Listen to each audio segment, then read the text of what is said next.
from Washington, D.C., this is Balance of Power with Joe Mathieu.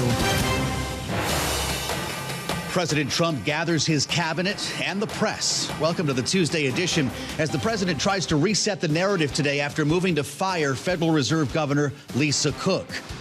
We're going to bring you to the White House for some of this conversation, along with an update from Bloomberg's Tyler Kendall, who's standing by for us. We'll also be joined by constitutional lawyer Robert McWhirter as President Trump threatens to send National Guard troops next to Chicago. A lot to cover as well with our political panel. Bloomberg Politics contributor Rick Davis and Democratic analyst Kristen Hawn are with us. It's all after a look at Wall Street. Let's get things started with Charlie Pellet at World Headquarters in New York and the Tuesday trade. Charlie? Thank you very much, Joe Mathieu. Lisa Cook says yes, she is taking it to court. Right now we have got the Dow, the S&P, NASDAQ, all advancing. Little change, though. That is the key takeaway at this hour. For the S&P, higher by 7 right now, up 0.1%. We've got the Dow. Little change, as I mentioned, up 3 points. NASDAQ advancing 43 points, up 0.2%. Our Mag 7 index, also little change, lower right now, down under 0.1%. NVIDIA, of course, a member of the Mag 7 index.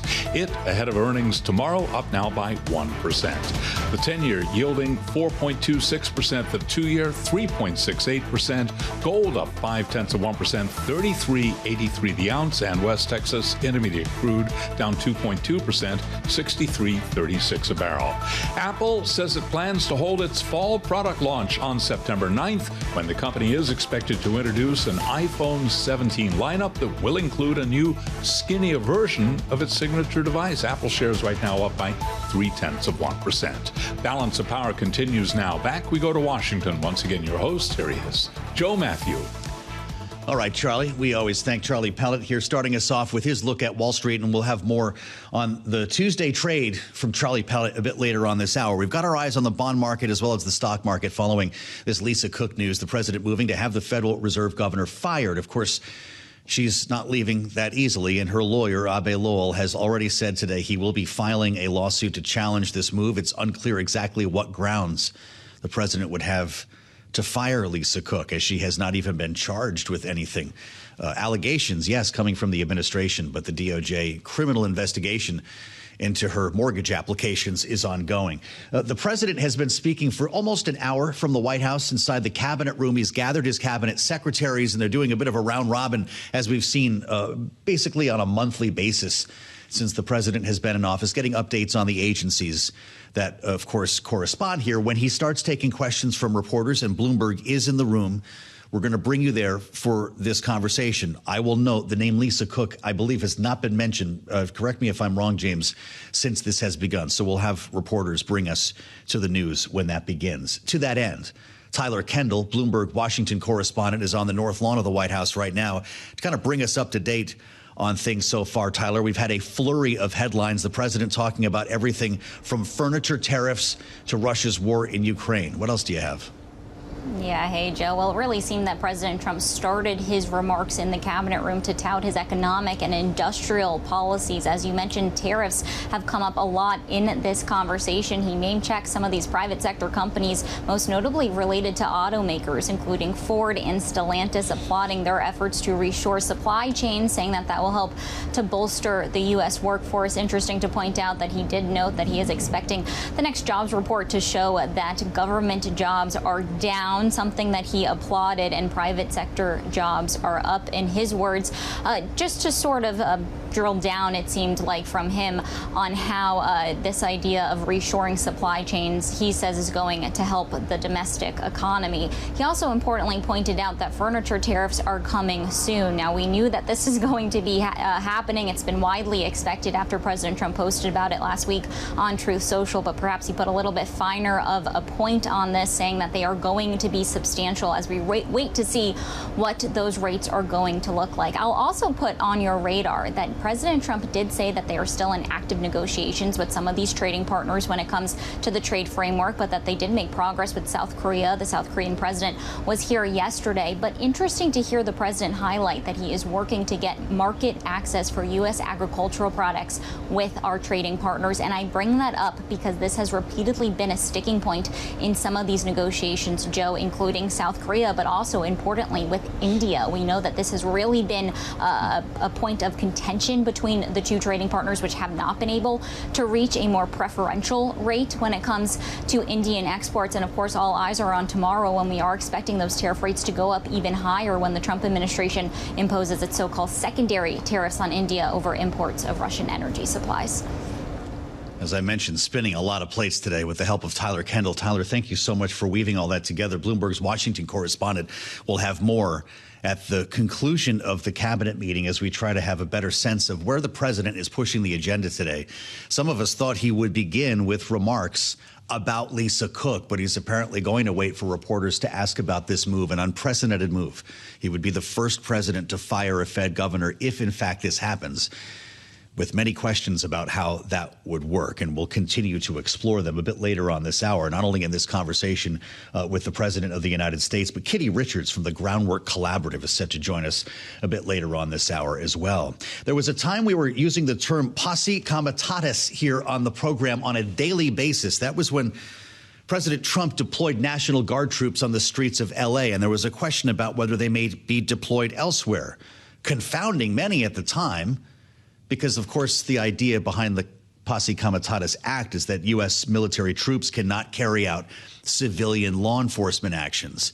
It's become a daily fact of life for us here in Washington, D.C., of course, over the past couple of weeks, with National Guard troops and many agencies, I believe a dozen federal law enforcement agencies helping to control the streets of Washington and what the president describes as a crime-infested city. Of course, this comes against the backdrop of crime in Washington following to a 30-year low, according to the Department of Justice. But the fact that these National Guard troops are now armed has brought a new wrinkle to this conversation, as has as well the president's threats to send National Guard troops to other cities. Next expected to be Chicago. This also will likely come up in this conversation today with reporters. It certainly did yesterday, and it's why we wanted to get back on the line with Robert McWhirter, constitutional law attorney, practicing criminal defense, civil rights lawyer from Maricopa County, Arizona. He's with us once again on Bloomberg TV and radio. Mr. McWhirter, it's great to see you once again. What does the Posse Comitatus Act think about armed National Guard troops on the streets of D.C.? Does it depend entirely on what their mission is, if they're helping to protect federal property, for instance, as opposed to conducting arrests here in the federal city? What does it mean? Well, first of all, I heard you had a birthday, Joe. Happy birthday. Believe in that. Thank you. Sure. Posse Comitatus. You know those old Western television shows where it said we got to form a posse to go after the bad? That's Posse Comitatus. It's an old kind of common law back in the Middle Ages. It's power of the county. It's getting the county together to go after bad guys. That's where the term posse comes from. It's Posse Comitatus. So he's trying to evoke this kind of, lawlessness. We've got to get a posse together to go after lawlessness. In D.C., the president has more power to do so because ultimately the president is the head of the National Guard in the District of Columbia. Yeah. When he wants to go into the states like Chicago, no, the governor is the head of the National Guard. And the way that normally works, except for extraordinary circumstances, is the governor has to request, like there's a big flood or something and you need national help to deal with it. Well, then the governor will make the request or whatnot. So this is the legal basis he's trying to go on. And you got to note, most of these cities he's going after, crime rates are falling. But more importantly, the Republican-controlled major cities, he's not talking about putting the National Guard in with them. It's only the Democratic-controlled cities that he's doing, which really makes this as just a political move and a political stunt and kind of underscores the ugliness of it, not the necessity to fight crime. The president has used federal Title 32 orders to get us this far. Because this is in Washington, and to your point, he's got a little more leeway here in the federal city with armed National Guard troops. Do the guns make a difference, Robert, or that's just a development that the Secretary of Defense decided to move on? I think it's just more for show than anything else. It's this continual image that we're tough. Now, what the guns do is you now have people who are not trained in police work. These people, these men and women of National Guards who have done great service for this country in foreign wars in Iraq and Iran, et cetera, Iraq, rather. That's what they're trained to do. now they have guns in a situation where they're not trained. Police get a great deal of training of when they can pull their firearms and when they cannot. And that's because the police serve us, the citizens. Well, now you have people that are trained in a totally different way of using their firearms, walking around a city street with firearms. Frankly, when Donald Trump says he wants to clean up Washington, D.C., I think that's a really bad look for Washington, D.C., because generally speaking, in a democracy, we don't want armed troops all over the place. It's a bad look for democracy. And the chance for something happening is just much greater when you have a bunch of guns with people not trained to use them in this context. They are trained to use their firearms, but not in this context. We're showing people that view on Bloomberg TV and on YouTube right now, some images taken the night before last when these troops were first deployed with rifles and sidearms. Governor J.B. Pritzker is waiting for something to happen in Chicago. He's telling Trump not to come, not to deploy the troops there. Robert, he made a post on Twitter to Donald Trump and his administration. If you hurt my people, and remember, there are, of course, massive political overtones here for what could be a future presidential candidate. Nothing will stop me, not time or political circumstance, from making sure you face justice under our constitutional rule of law. A political bluster, maybe, but does the governor have any power to keep the troops out of his city? Well, it's going to be a power to go to courts. You could have if you get to the situation where people are having this militia versus that militia. Well, the last time that really happened was the American Civil War. And I don't think we exactly want to go back to that. Remember, the firing on Fort Sumter in April 1861 was the South Carolina National Guard, essentially, that started the Civil War. So that's kind of what he's invoking. Look, a president can invoke the National Guard for a national interest and to protect a federal building. The best example of that was during the Civil Rights Movement in Little Rock, Arkansas, where President Eisenhower nationalized the National Guard to affect the national interests of civil rights, which was directly under the dictate of the 13th Amendment, the 14th Amendment, and ultimately the 15th Amendment, but mostly the 14th Amendment. So there was a direct federal interest and a changing value in this country about the importance of fairness in education and racial equality. That's where we're talking about the National Guard coming in. And Donald Trump just saying, oh, I'm going to fight crime. Well, fighting crime on American streets belongs to mayors and governors who are crying for maybe federal help to have more police officers to hire. That's where you fight crime. More programs. Not sending in the National Guard, which is all a show, so the Secretary of Defense can play with a gun. That's where we are. I've been hearing those calls from governors and mayors as well. Robert, I have to ask you, I never thought I would be asking you about the Federal Reserve, but hey, you're on Bloomberg, so come on in. The water is warm. The president wants to fire a Federal Reserve governor. No one has tried this from the Oval Office before. It's unclear if he has the grounds. She's not been charged with anything. What do you make of this salvo that came from the White House last night? Well, Joe, okay, I'm going to risk being a little too constitutionally geeky here, so I'll apologize right Okay, let's do it. What this really is about is your concept of the presidency of the United States. Donald Trump and his people talk about a strong unitary executive, okay? The Constitution gives all executive power to the president. The president, Article 1, starts with the executive power of the United States will be vested in the president of the United States. But it's always been known to be what's called a weak unitary. So there are checks and balances on the president. He wants somebody to be a commerce secretary or, secretary of state. They got to go get approved by the United States Senate, which is the legislative branch, right? Well, okay, so they created the Federal Reserve Board as an independent agency, and there's been several independent agencies because presidents have a great interest in making the economy look good while they're president, but they don't care when the other guy has to make the economy look good, who follows him, right? Which can be really terrible for the economy. I mean, Donald Trump wants to make interest rates as low as possible, which might be great to make him look good, but that could be terrible and could cause inflation to increase and cause ultimately employment to go down. So the Fed was created to be independent of that. And the constitutional question is Donald Trump's strong executive theory enough to give him that kind of control over the independent Federal Reserve? Now, economists are horrified at that idea because they want that decision to be independent.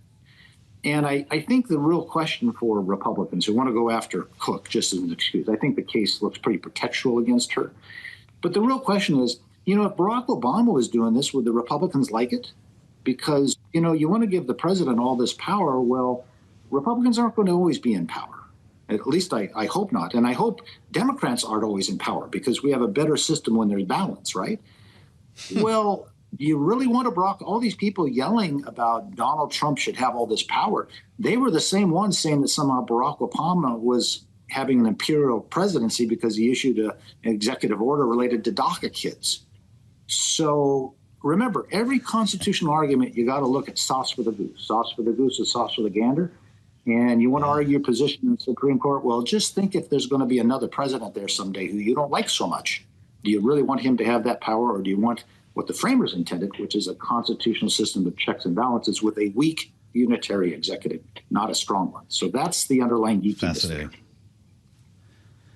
Leave it to Robert McWhirter to be our best guest on the Federal Reserve today. How did I know this was going to happen? So, Robert, she's fighting back. She's got Abbe Lowell. They're going to file suit. Does this go to the Supreme Court? Oh, very well could be. And here's the issue in the Supreme Court. The Supreme Court has been this Supreme Court, over the objections of, for instance, Justice Kagan, Sotomayor, and Justice Jackson, have been very accommodating to the president taking over these independent boards. They were created to be independent. Well, in the opinions, the conservative justice says, well, this wouldn't apply to the Fed. And Justice Kagan, in one of her dissents, said, well, why doesn't your reasoning apply to the Fed? This is coming down. If the Supreme Court underscores and upholds the independence of the federal board, which I believe they should, well, then it begs the question, gee, Supreme Court justices, you like the Fed board to be independent because this helps the structure of our economy and the way business works. But when it's Consumer Protection Board, you don't like it. Maybe it's just because you don't like the Consumer Protection Board and you can say Donald Trump can get rid of these people, but we want to protect the Fed from Donald Trump, even Donald Trump.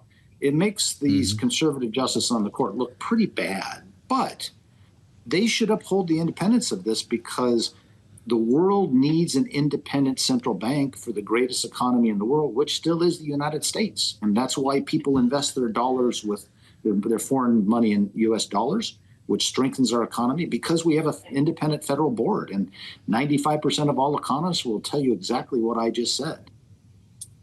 Robert, the president is talking to his cabinet as you and I are having this conversation, and producer James is keeping me posted on what's happening in that room. He just suggested the death penalty. We're doing this in real time, so just walk through this with me here. Suggesting the death penalty for murderers in D.C. Here's the quote.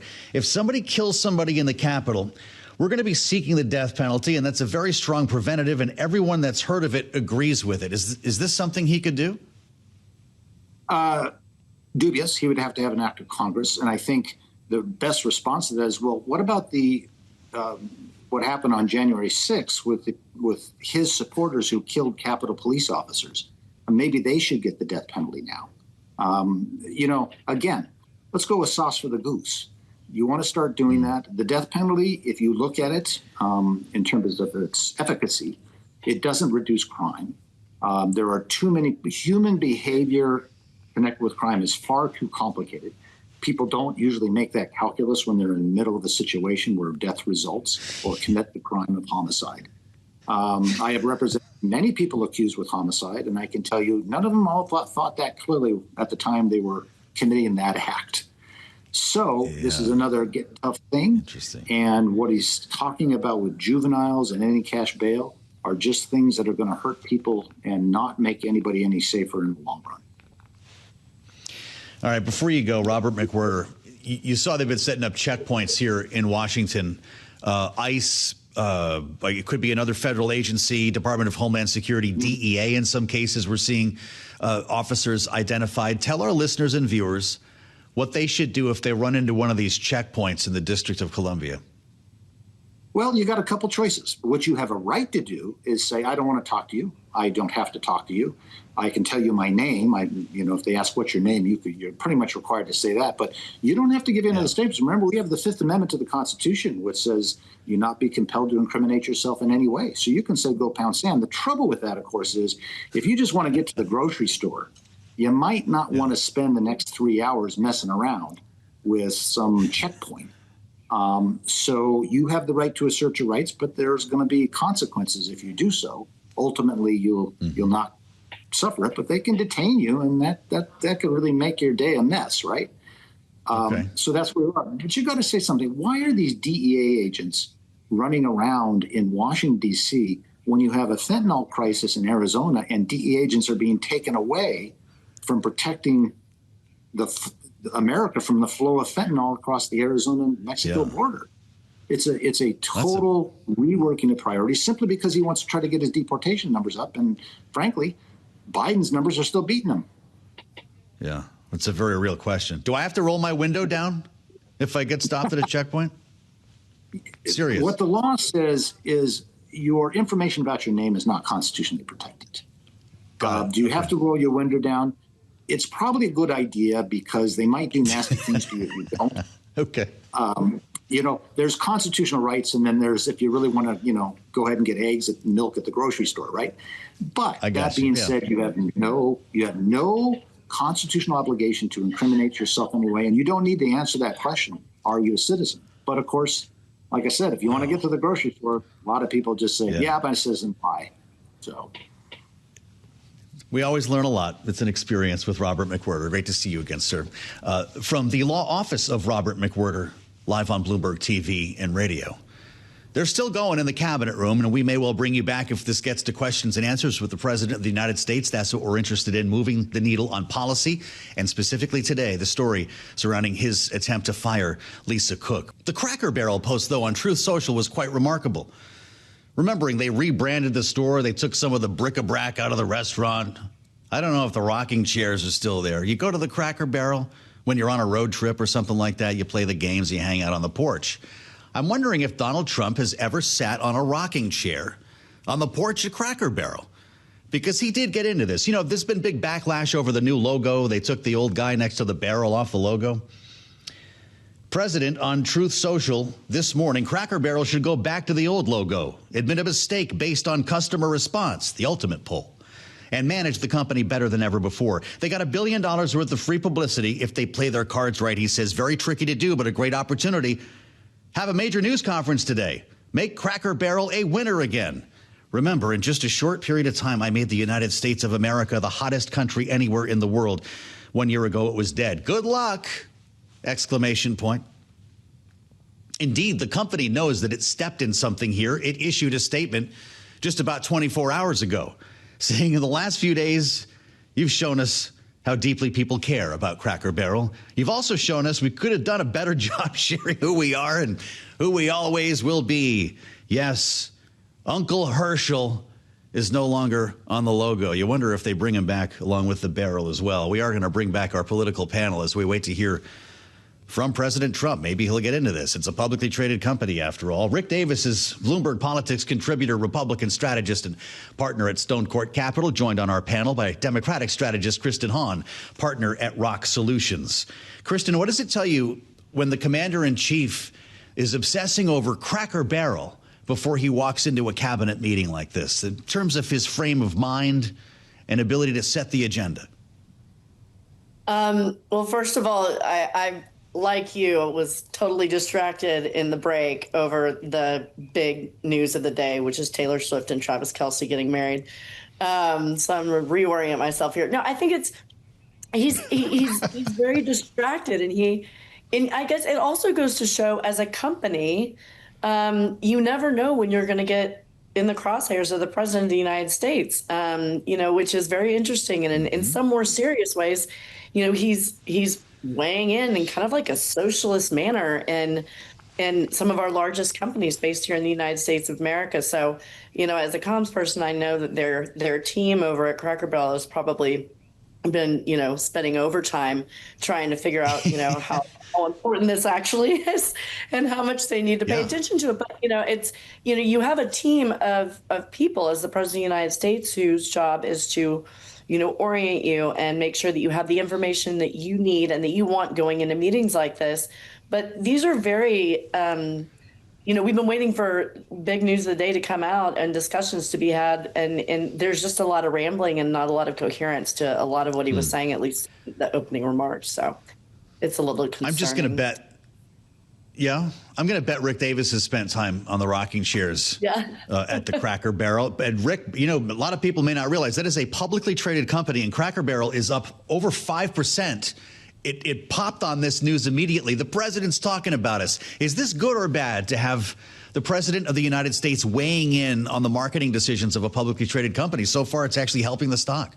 Well, I think more importantly, it's unavoidable. Donald Trump is going to weigh in on anything he wants to weigh in on, and it's cheap, right? He just pounds it out on Truth Social, and away it goes. Yes. Why he picked Cracker Barrel today, nobody will ever know. Honestly, I think it's a huge step up from how much water does a toilet have. I mean, those days hopefully are over. Look, he's in a different spot than any Republican who's occupied the presidency since Teddy Roosevelt. Teddy Roosevelt was a trust buster. He had a lot of concerns about corporate America. Donald Trump, he wants government to be the largest investor in corporate America. I mean, he is breaking down every barrier between government and the private sector that you can possibly make. When I was in the White House working for Ronald Reagan, we weren't allowed to distinguish one company from the other. They were all considered good American companies. We couldn't promote one over the other. And look at where we are now. We're not only promoting companies over one another, but we are taking government taxpayer funds and investing them in these companies. So strap it on. You're out for a wild ride, American. The corporate CEO today has more to worry about than he's ever had. Strap on the feed bag maybe here. I don't know your thoughts on, for instance, the stake in Intel. Kristen, a lot of investors have questioned whether this is, in fact, capitalist or conservative, which the White House says is only fair. We're finally getting something for the money that we gave them that was taxpayer money. Maybe shareholders feel a little bit differently about that. But we also know that there could be a lot more where this came from. Is the government going to take a stake in Cracker Barrel? I mean, who knows, right? Like Rick's right. There's no way of knowing, but it's an unprecedented way of kind of the government meddling in the private sector in ways that we haven't seen before. And I would totally agree. If you have a president of the United States that is sometimes unhinged and definitely unpredictable, I would be concerned as a CEO with him weighing in on not just that, but also the decisions that you're making every single day, marketing and otherwise, that can have a real impact on your bottom line. So, I agree, strap in. We don't know exactly what will happen going forward with this president. I hate to belabor this whole thing, but Cracker Barrel's statement says that Uncle Herschel will still be on the menu, on our road signs, Rick, and featured in our country store. He's not going anywhere. He's family. According to this very deliberately, very carefully written statement from the company. Was this some kind of woke thing that changed the logo, or am I confused? I don't even understand how a barrel is woke. I think it was the removal of Uncle Herschel that was considered a woke move. And obviously they're very sensitive about Uncle Herschel's involvement in the company's promotions.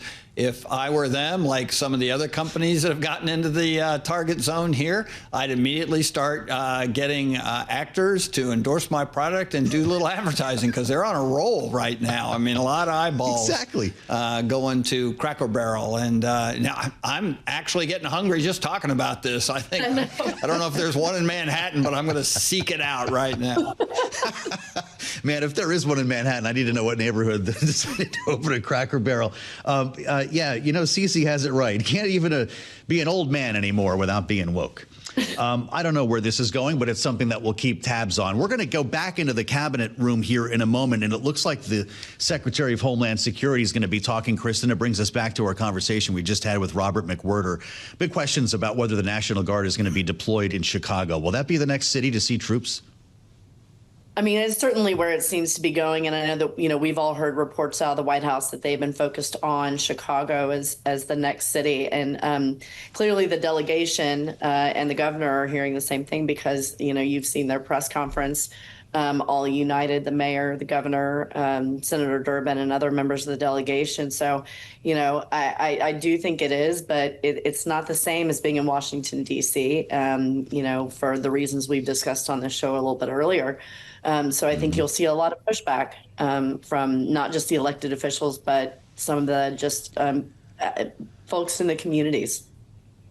Yeah. Well, let's hear from the source. Secretary Kristi Noem is speaking right now. Let's bring you back live to the White House to hear from the Secretary of Homeland Security. This is live on Bloomberg. Make sure we know who's coming into this country. You've arrested and brought to justice hundreds of thousands of illegal aliens, criminals that have perpetuated violence against American people. Sir, you've had 1.6 million people voluntarily go home to their home countries that were here in this country illegally. Because of your strong message and you enforcing the law, they decided to go home on their own so that they could come back the right way someday and be American citizens. But what I think is one of the most remarkable statistics is that under Joe Biden's administration, 88% of new jobs went to foreign-born individuals. Under your administration, 2.5 Americans have jobs today that they didn't under the previous administration. And they have those jobs because you created opportunities. You made this country safe. You opened up the economy. You enforced the law. Now people can get up and provide for their families and go to work every day and be confident in that. And the last thing I would say is that it's incredibly important to know that every one of those illegal aliens that has gone home, they were costing us about $8,700 to $9,000 a piece in what they were taking out of our social programs, out of Social Security. You've saved this country billions of dollars, about $15 billion, just in what those illegal aliens were costing us in social programs. I've cut over 450 different contracts at the Department of Homeland Security. We're getting rid of corrupt ones that were not efficient for taxpayers, weren't focused on our mission of keeping us safe. And we've also renegotiated and brought in our biggest vendors and said you have to do better. And we've saved the taxpayers over $13 billion doing that as well. So we're continuing to be accountable to taxpayer dollars, but sir, focused on doing the mission of what you've committed, and that's to keep us safe and to make sure we put Americans first. Well, great job, and great job on the border. We had millions and millions of people coming in. To think 3 months in a row, zero. Incredible. That's some job. Thank Tom and everybody. And Pete, good job. Not surprised. Thank you very much. Chris, please. Kristen. Sorry about that, Mr. President. We're going to keep going around the table here in President Trump's cabinet meeting, having just listened to Kristi Noem with a lot of questions that we have about the deployment of National Guard troops in cities, including Washington, D.C., whether that would expand to other cities. Her remarks, as you just heard, were focused entirely on border security. We still haven't heard from many of the principals at the table, including several who will have key remarks here for our audience on Bloomberg, including the Treasury Secretary, Scott Bessent, as well the Secretary of Defense, Pete Hegseth, sitting right next to President Trump, and the Secretary of State, Marco Rubio. A lot that they could add to, including the deployment of National Guard troops by way of Pete Hegseth, and of course the potential for a Zelensky-Putin meeting that we may hear more about from Marco Rubio following the Alaska summit just over a week ago. We have not heard many encouraging headlines when it comes to Russia's war in Ukraine. Spending time still with our panel, Rick Davis and Kristen Hawn are with us as we walk through the cabinet meeting that is now approaching about an hour and a half in length.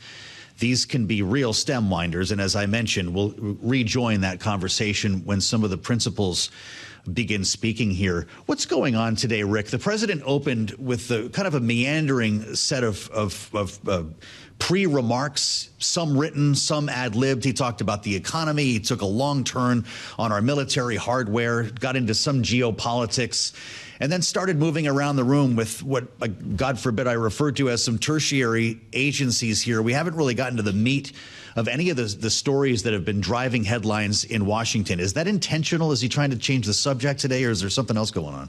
You know, it's kind of hard to tell what the news of the day is going to be in this, as you say, meandering kind of statement by the president. It's almost like he came just to sort of make some opening comments. None of the stories being told by the cabinet members about the accomplishments of the Trump administration since the last cabinet meetings seem to be newsy. It's, you know, statistics that we're kind of aware of, things that they're doing that are already in the news. So I'm kind of scratching my head to figure out what is it that this cabinet meeting is about. Typically, and I worked in cabinet affairs in the Reagan White House, you would have a message that the cabinet was brought together to hear the president articulate a priority, something that you wanted the American public to focus on, or something you wanted to ensure that the government was working on of the highest priority by the president himself. I'm digging for the pony today to try and figure out what is it that is being conveyed today. Yeah, what do you think about that as well, Kristen? Why not open the session? If Lisa Cook is in fact the story today, he sent out the letter last evening. The cabinet room kind of looks like a boardroom. Why not open this pointing at the camera saying, Lisa Cook, you're fired? I'm actually surprised. I'm not surprised by the lack of a coherent and targeted message. A lot of these cabinet meetings tend to be where he sits around and everybody talks about how wonderful he is. He seems to really like to sit down and listen to that and have the American people tune into that. So this would be definitely consistent with previous cabinet meetings in that way, for sure. Great conversation with our panel. Kristen Hawn, Rokk Solutions, Rick Davis, partner at Stonecourt Capital, and Bloomberg Politics contributor, with us from the Fishbowl today in New York.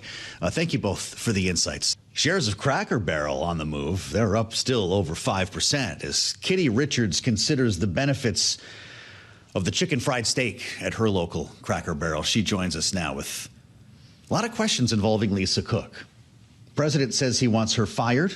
This may come up in the cabinet meeting, and we'll bring you back to that when reporters start asking questions. But we wanted to spend some time with a senior fellow at the Groundwork Collaborative. Of course, somebody we speak to around Fed meetings, around Fed policy decisions, having been director of the state and local fiscal recovery funds at the Department of Treasury in the Biden administration. Kitty Richards, welcome back. It's great to see you. Do we think that a Fed governor will actually be fired because the president decided to go there last night? I think we're in uncharted waters here. The Fed governor in question, Lisa Cook, has indicated that she intends to sue. You know, the Supreme Court ruled this summer on the ability of the president to fire various agency heads, and specifically seemed to carve out saying that the Fed was a different kind of agency and that they were not going to look kindly on attempts to fire Fed Board of Governors members. But it's anyone's guess how this is going to play out. I think what we are certain of is that we're seeing a fairly unprecedented attempt to influence the Fed, and not just to influence the Fed, but really make members of the Board of Governors afraid that they're going to face criminal prosecution in addition to losing their jobs if they don't toe Trump's line. And I think that's pretty worrisome. So we've got the lawsuit that will go in place today. This is going to take some time, knowing that she's not actually been charged with anything. There's a criminal investigation underway, having been referred by the administration. So she says she will continue to carry out her duties in the meantime. To what extent will the market have patience for this? I'm kind of amazed at the lack of reaction today. Investors don't care? I'm also amazed by the lack of reaction, and I'm a little bit worried that investors are getting complacent about some of these really frightening moves by the president, and that some might even be thinking, well, maybe rate cuts are on the horizon, and so that's good. Right, We've seen month after month of investors expecting rate cuts to be right around the corner, not reacting hugely when they haven't arrived. But, you know, I think that investors might be really underrating the effect that this can have on future, not just inflation, but also interest rates and the ability of the Fed to actually control inflation and interest rates. If you want cheap money, you can't be in a position where globally investors are concerned that this is not a place that they want to lend money anymore. We heard this morning from Lael Brainerd, who was on Bloomberg Surveillance, talking about this move and Fed independence on a greater scale. Listen to what she said. This is not about an individual governor. This is really an unprecedented attack on the independence of the Federal Reserve as an institution. There is nobody in the Federal Open Markets Committee, the Monetary Policy Setting Committee, that can't be thinking, well, what does this mean for me? Almost exactly what you just said. The idea then being that if he does follow through on this, if President Trump gets Lisa Cook fired, he gets a majority, and then the rate cuts begin. Is that how the market might be viewing this? Is that how he's viewing this? I think that's how President Trump is viewing this. I'm not sure that he's going to get what he bargained for. Yeah. And as I was saying, undermining trust in the Fed creates problems for his interest rate agenda, even separate from whether he has a majority.